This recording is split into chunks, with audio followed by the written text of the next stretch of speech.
Tenenbaum liquidó a Milei. Y muchas cosas que contar, pero creo que lo más relevante que ocurrió fue el sábado de la mañana en el acto de cierre de la sociedad rural, el acto de apertura de la... En realidad sí, se hace sobre el final, pero es la inauguración. Es el acto de apertura de la sociedad rural, de la feria rural, de la sociedad rural de todos los años, pero que se hace en el cierre, pero se llama acto de apertura.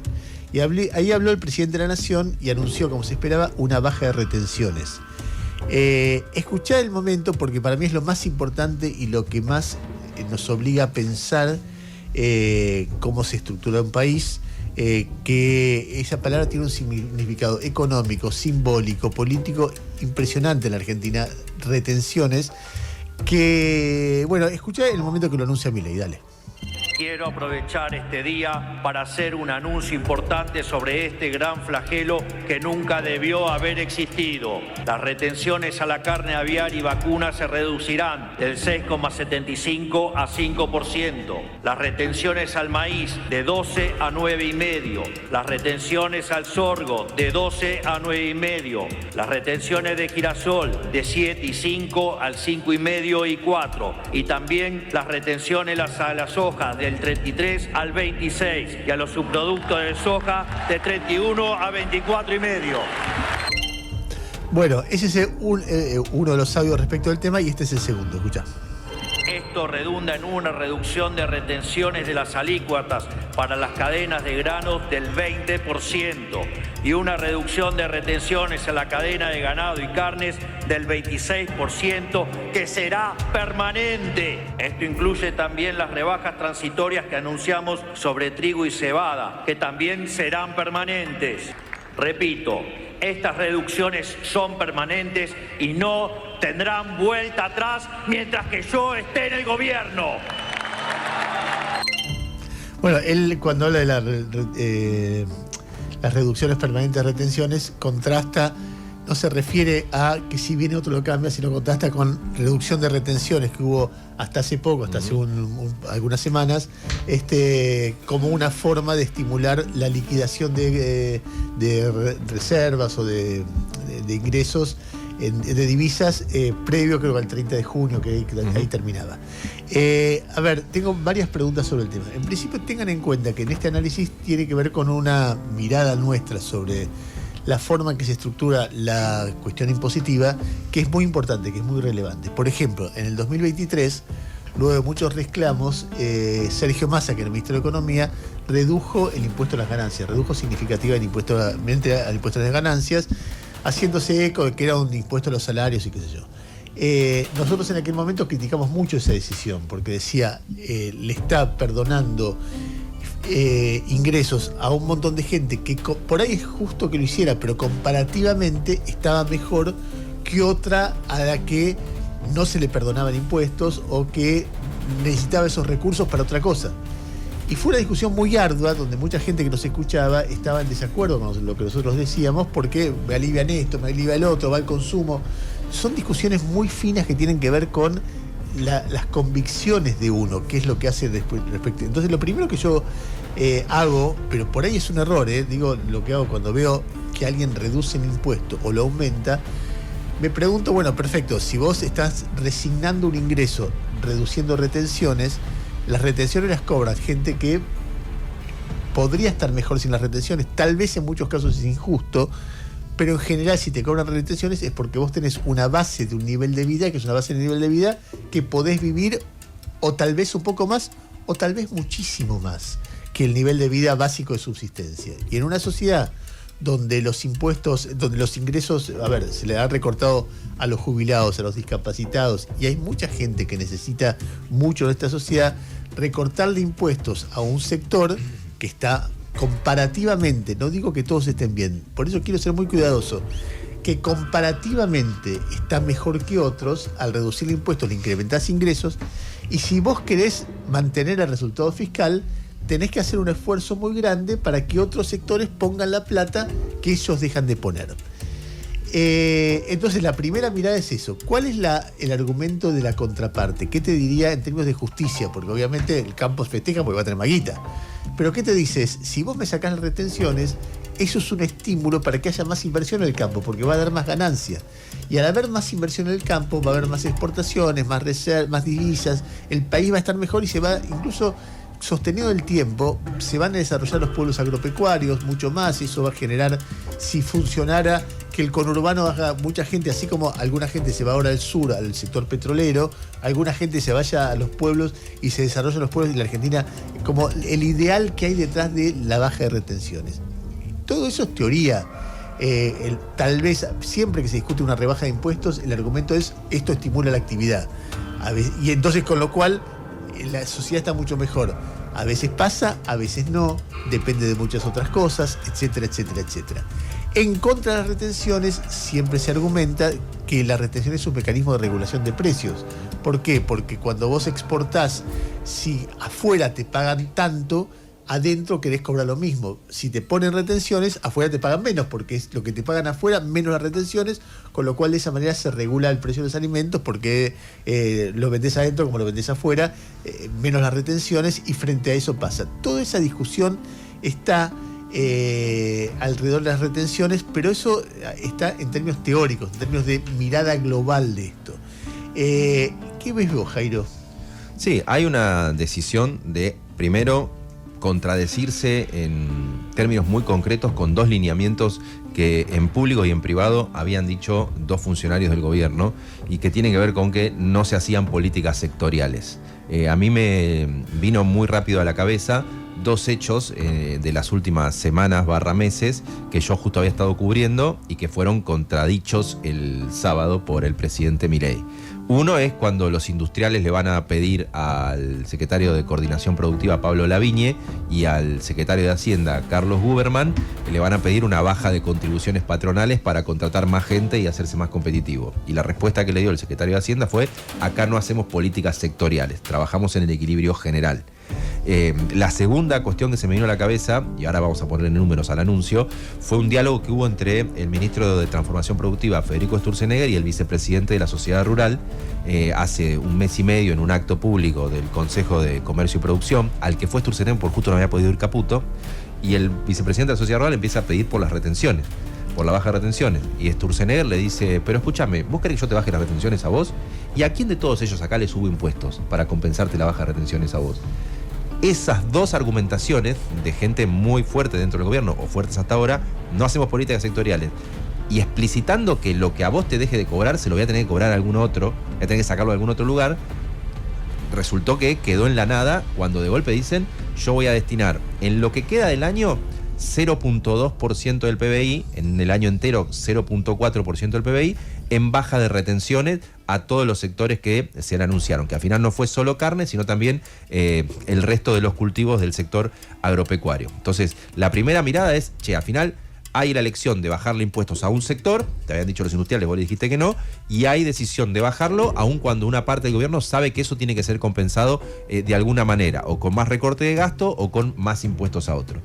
La cuestión es: ¿cuánto va a hacer crecer la producción? La única estimación más o menos seria que yo vi tiene que ver con el maíz, y que estima que puede haber un aumento en las hectáreas que se pueden llegar a producir del maíz de la mano de la baja de retenciones, que lo calcula la Bolsa de Comercio de Rosario. Después tenés la posibilidad, nadie lo sabe porque ahora no hay una urgencia, de que creo que quedan alrededor de 30 millones de toneladas de los distintos cultivos por venderse, de que alguien considere entonces que eso que se supone ya es lo que le quedó al productor agropecuario después de haber vendido lo que tenía que vender antes de que subieran de vuelta el 30 de junio, algo de eso el productor decida vendérselo a los exportadores. Acordate que hay dos maneras de liquidar la producción agropecuaria, y lo explico como si supiera, pero viviendo acá en el cemento, en el medio del obelisco, hablando con los productores: el que tiene el productor en el silo bolsa, y el que tiene el que procesa ese grano para después exportarlo, que son las exportadoras. En total, ¿cuánto de eso se va a vender? Nadie lo sabe porque no hay una urgencia, nadie lo sabe porque tampoco es claro que ya no hayan pagado todos los costos en pesos que tenían que pasar, y la apuesta central no es tanto a esa venta ahora, sino a que sientan que el negocio es más grande en precio que van a recibir por la baja de los impuestos para que siembren más para adelante.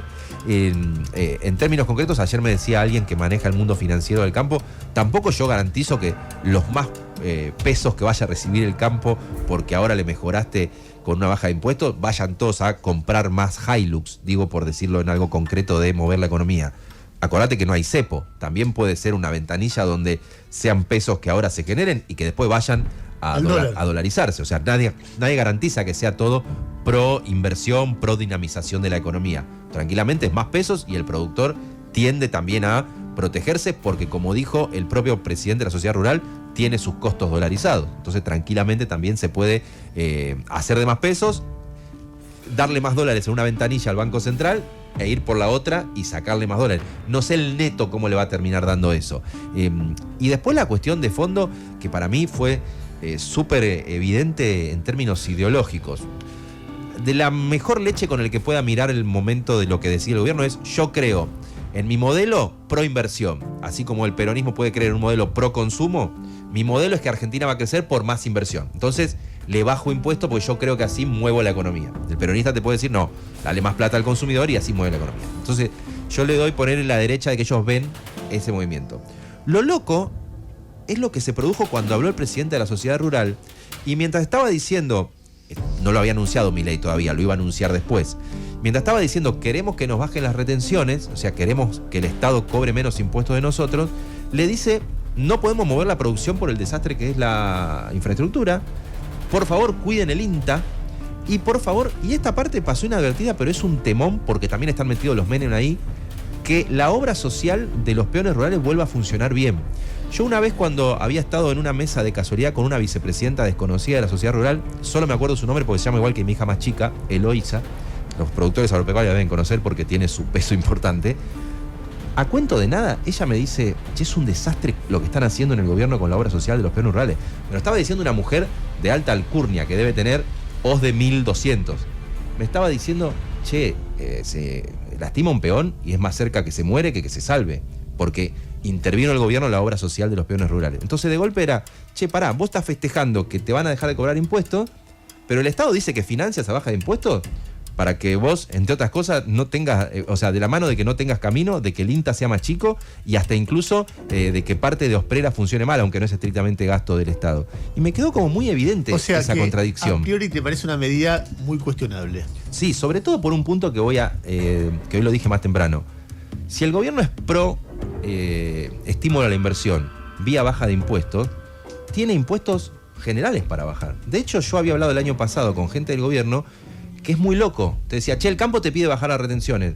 Mira, tenemos otras cosas para bajar. Por ejemplo, el impuesto al cheque, que es para todos y que eventualmente al campo también le va a promover una mayor competitividad, pero también al industrial, pero también al, no sé, al comercio, a todo el mundo que transfiere plata hoy, vos, yo, cualquiera, le cuentan el impuesto al cheque. Y ni que hablar si querés marcarle todavía más. Escúchame, hay que bajar antes las retenciones, que ponele que lo dibatas en cada sector según la competencia en otros países, si en otros momentos tienen o no derecho a la exportación. Hay que bajar antes retenciones que el IVA. ¿Viste famoso? El IVA a la leche, bueno, la leche tiene diferencial. El IVA a la comida. Yo me separé un tuit que vi ayer que me parecía interesante para preguntártelo, porque vos ves, yo no sé quién es el que tuitea. Uno sabe que en Twitter se simplifica mucho, claro, el debate político, pero decime hasta dónde esto es cierto. Dice: Milei bajó impuestos a los ricos, retenciones al campo, autos de lujo, bienes personales. Milei subió impuestos al laburante, monotributo más 110%, volvió ganancias, quitó el IVA cero en alimentos. ¿Hay algo de esto que es verdad, es mentira? Sí, el IVA cero en alimentos, hasta donde yo me tengo presente, fue una medida de Massa en la campaña electoral, que es cierto que se había puesto en esos momentos, o no sé si en la campaña electoral, pero en el mandato de Massa, candidato y ministro, y es cierto que Milei no lo continuó. Entonces vos podés decir sí, también es cierto que fue una medida estrictamente de la campaña. Entonces es cierto. Yo la primera parte que más cierta es la primera que leíste. O sea, hay una idea de no hay plata y vos decís... Impuesto a la riqueza, impuesto a los autos de lujo, sí, y retenciones. O sea, ahí parece que es imbatible.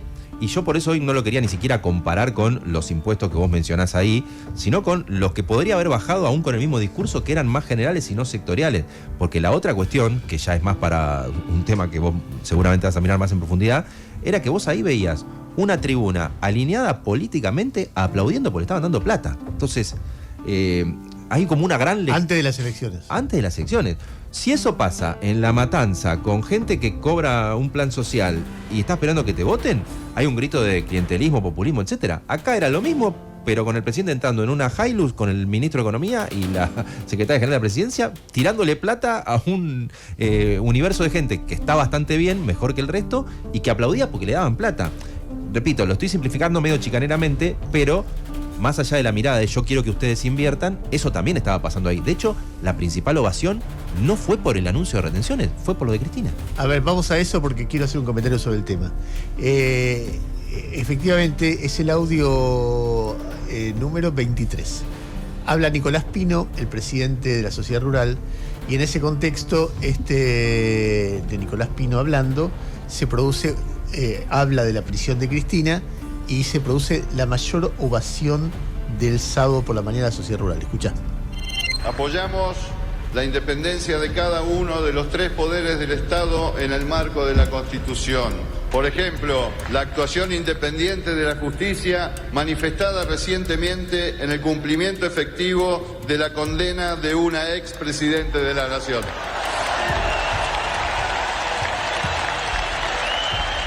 La Sociedad Rural Argentina condena la violación de la ley y el aprovechamiento de la función pública para negocios privados. A ver, ese momento lo voy a tratar de explicar de esta forma.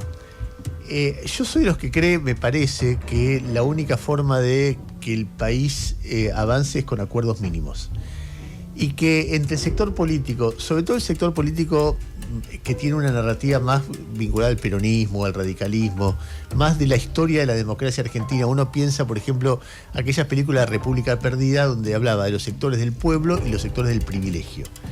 Y como uno de los sectores del privilegio, como símbolo, es ese lugar donde habló Milei, donde habló Pino y donde aplaudieron y ovacionaron la justicia por haber puesto presa a Cristina.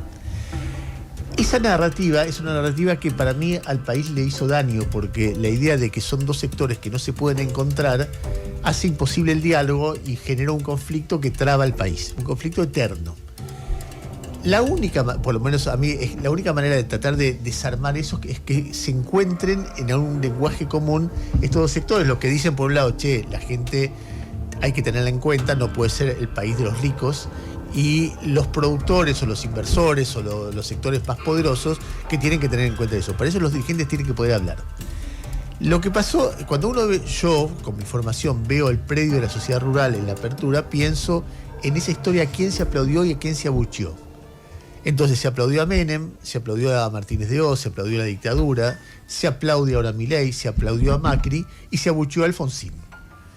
Entonces cuando uno lo ve dice, che, por ese camino vamos al choque. Yo entiendo la bronca del campo con el kirchnerismo por la 125, pero también el campo no entiende los reclamos hacia él. Entonces hay algo ahí que si no se habla estamos jodidos. Y cuando hay una platea enorme que lo que hace, la misma que abucheó a Alfonsín, es celebrar la detención de una persona a la que muchas otras personas quieren, lo que se produce es esa brecha de vuelta. No entro a decir, trato de evitar la mirada simplista. Si mira, te bajan retenciones y aplaudiste a la dictadura, aplaudiste a Menem, aplaudís a Milei, aplaudís un plan económico que además te da beneficios e ignorás lo que pasa, estás aplaudiendo que te bajan impuestos a vos, que estás bastante bien, mientras otros la están pasando mal. Entonces, ¿cómo me explicás eso? En pleno un plan electoral, etcétera, etcétera, etcétera. Pero la abucheo a Cristina ahí, nada, otra vez sale en la herida de un país que todo el tiempo tenés una narrativa donde están los buenos y los malos. Y así como la Sociedad Rural, un lugar donde hay muchísimos multimillonarios, abuchean a Cristina, en otros lugares van a decir, che, ahí están los multimillonarios, tarde o temprano vamos a ir por ellos. Y es la historia de nunca acabar. Entonces me parece que, veo eso y veo la patología argentina, veo la idea de no poder salir de los odios, de las rivalidades, de las venganzas, del revanchismo, etcétera, etcétera, etcétera. Y veo que los problemas que vienen de la 125, tienen dos sectores que no terminan de bajarse de la sensación de que tengo la razón en todo el punto y todo lo demás me chupa un huevo. En cualquier caso, por lo menos es para pensar, y yo imagino que hay mucha gente que por ahí no está de acuerdo con lo que nosotros estamos diciendo, y tiene todo el derecho del mundo, y tal vez tenga razón, y tal vez lo piola es poder establecer un diálogo respecto de esto, pero para bajar impuestos a un sector que comparativamente con otros es un sector privilegiado, hay que fundamentarlo en términos de proyecciones, de por qué eso beneficiaría al país. No me vengas con por qué a esos impuestos y no otros, por qué no es una medida general, por qué a esa medida se le agregan bajar impuestos para autos de lujo importados, bajar impuestos para los ricos. Es decir, hay un montón de medidas donde no es que no hay plata, evidentemente hay si vos podés bajar impuestos. Ahora, comparativamente con el impuesto que se le niega a los jubilados, bueno, un montón de cosas que ahí me parece que es importante decir. Retención es una palabra endiablada, es una palabra cargada de significados simbólicos, y seguramente esta medida le dé un beneficio al gobierno en términos electorales, porque en el campo aquellos que dudaban empezaban a dudar, discutían con aquellos que seguían bancando. Hoy, en las mesas familiares, los que siguen bancando tienen un argumento más para decirle a los que dudaban, viste que este gobierno juega con nosotros, y efectivamente juega con ellos, salvo con algunas otras cosas, ¿no? Con las rutas, el dólar barato y muchas otras cosas que no estimulan tanto la generación de riqueza exportadora. Dicho todo esto, a las 8:33 de la mañana, déjenme recorrer algunas cosas más. Milei habló después del acto de la Rural en Radio Mitre, y en ese discurso que dio dijo varias cosas sobre mirada del sector financiero, pero hay una que tiene que ver con el estilo de Milei, que va acelerando en sus metáforas anales, en sus metáforas que tienen que ver con actos sexuales no consentidos. Para él ganar es dejarte el culo rojo como un mandril. Para él ganar es someterte, domarte, etc. Y ahora hizo una metáfora en el mismo sentido, pero aplicada no a él, sino a la hermana. Que frenó a tiempo, pero lo que dijo, y que te impresiona por el nivel de sexualidad explícita del comentario. O sea, podría haber chicos escuchando, podría haber que pregunten, ¿a qué se refiere esto? En cualquier lugar, alguien que dice esto en voz alta es o despedido, o corrido de su puesto, o sancionado si se trata de una escuela. Pero claro, ¿cómo haces eso si el presidente de la Nación lo dice? La metáfora de Milei, escuchá. Hay que pensar que hay gente que ha estado durante años tratando de hacer el partido de una provincia y no lo logró. Y mi hermana esta semana logró cerrar La Libertad Avanza en los 24 distritos de la Argentina. Claro. No quiero ser grosero con la respuesta, porque como le dicen la pastelera le llenó de crema. No, está bien. Estamos en la radio, Javier. O sea, la pastelera le llenó de crema. Bueno, huelgan los comentarios. ¿Para qué abundar? Simplemente que se van acumulando. Reflexión. ¿Da para hacer un artículo largo sobre Milei y el sexo? Por supuesto que sí, porque todas las cosas que ha dicho, yo creo que pocos seres humanos en público, salvo que sea sexólogo, han hablado tanto de una concepción del sexo como Milei, desde aquella historia de los niños embadurnados con vaselina en un jardín de infantes, hasta el día que dice, mientras dos tipos están mirando en internet, yo ya me metí con sus señoritas, yo ya me metí en no sé qué, entre sus sábanas, hasta cuando hablaba del sexo tántrico, hasta cuando decía cómo se manejaba la relación con los perros mientras tenía sexo con una señorita en su departamento del Abasto. La cantidad de referencias metafóricas o directas de Milei al sexo es como una cosa muy recurrente, muy llamativa, muy extraña, y sobre todo también la referencia permanente al tipo de sexo anal no consentido asociado a victorias. La referencia al pene del burro una y otra vez, cuando dice que Kicillof es un burro, o sea, no sabe de lo que habla, pero inmediatamente le agrega la palabra eunuco para quitarle el atributo que él y no sé cuántos más le atribuyen a los burros. O sea, es una cosa ahí como de oscuridad o de rareza que a uno realmente le llama la atención. En la agenda informativa aparece un episodio que supongo yo que es una casualidad, quiero creer que es realmente una casualidad, pero ustedes saben que la semana pasada hubo una discusión muy fuerte interna de la Libertad Avanza posterior al cierre de listas en la provincia de Buenos Aires. ¿Cuál fue la discusión? Que había muchas personas dentro de la Libertad Avanza que estaban muy enojadas, y esas personas estaban vinculadas a Santiago Caputo y me lo manifestaban en Twitter porque no pusieron a ninguno de los integrantes de el Gordo Dan y la gente que está ahí en carajo, y además muchos militantes digitales esperaban ser candidatos y los barrieron a todos y pusieron dirigentes territoriales, punteros, bueno, lo que siempre fue la política en la provincia de Buenos Aires. Eso generó un debate muy fuerte hasta que Karina Milei sacó un tuit diciendo: el que critica a nuestro armado no está criticando a nuestro armado, está criticando nuestras ideas, está criticando las ideas del presidente, y es desleal y es traidor. Y a partir de ahí se callaron todos la boca, menos una persona que fue Alejandro Fantino, que hizo una editorial bastante colorida, llamando pajerta a Sebastián Parejas, la mano derecha de Karina Milei, y además de llamarlo pajerta, lo comparó con un colectivero, que es la profesión que tuvo el padre de los Milei hasta hace unos pocos años. Lo que pasó después fue que el sitio de Fantino, Neura, se incendió. Hubo un principio de incendio que fue explicado como un cortocircuito en el sector de aire acondicionado. Esto es una casualidad.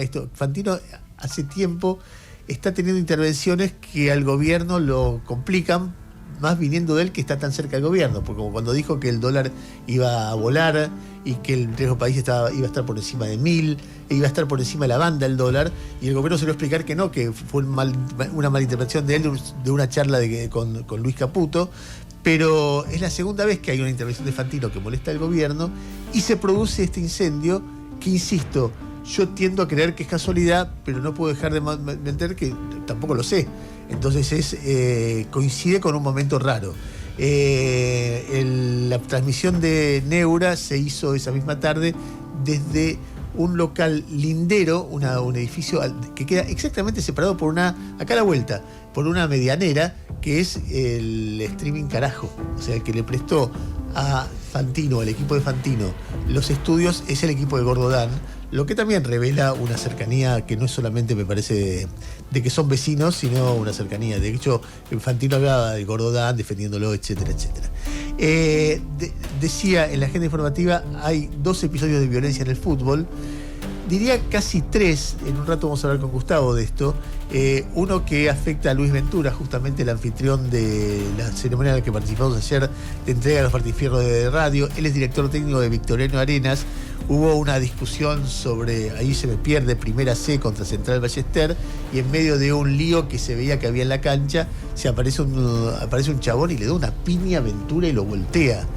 Terminó internado Luis, le mandamos un abrazo y está escuchando, y la verdad que una cosa horrible. Hubo también un hecho de violencia en las tribunas de Aldo Civi en Mar del Plata, o sea que el tema está dando vuelta, y La Nación hoy habla de un conflicto que hay entre las barras bravas de los 2 clubes rosarinos, Newell's y Rosario, porque los de Newell's le indigan a Rosario haber arreglado con el poder, y la explicación que da La Nación es que eso tiene que ver con el vínculo de ambas barras con el narcotráfico.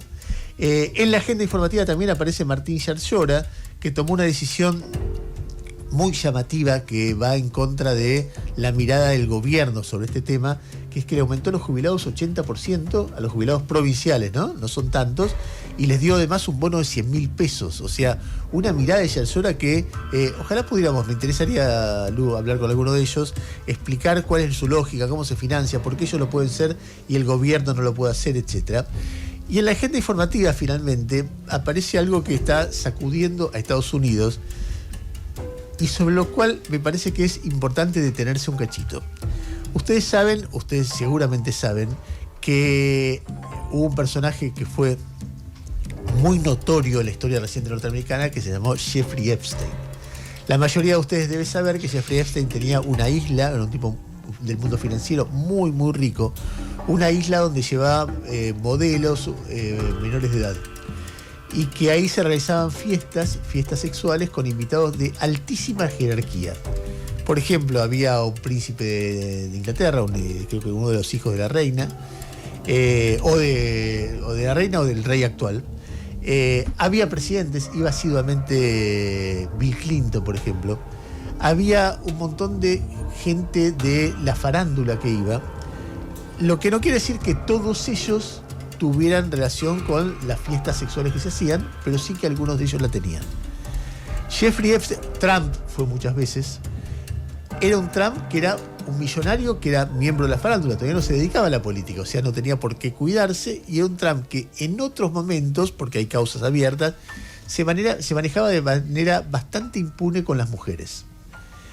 Cuestión es que durante la campaña electoral, no solo Trump, sino sobre todo los influencers republicanos, planteaban que cuando llegara Trump al poder se iban a conocer los archivos del caso Epstein para saber quiénes participaron de las fiestas, de las orgías con menores de edad. Para este entonces, Jeffrey Epstein y su mujer, que se llama, siempre se me va el nombre, el apellido es Maxwell, pero creo que es... Me sale como Geraldine, pero es parecido. Algo así. Cuestión es que fueron detenidos y Epstein murió aparentemente suicidado. Se suicidó en la cárcel, pero esto dio más alimento para las teorías conspirativas, porque todo el mundo dice se suicidó, entonces no puede hablar. Ahora empieza a haber presión sobre ella para que hable, a ver quiénes participaban y quiénes no. Cuestión es que uno de los temas de campaña muy fuertes es los archivos de Epstein. Los archivos de Epstein no va que llega al poder Trump y que dice los archivos no existen.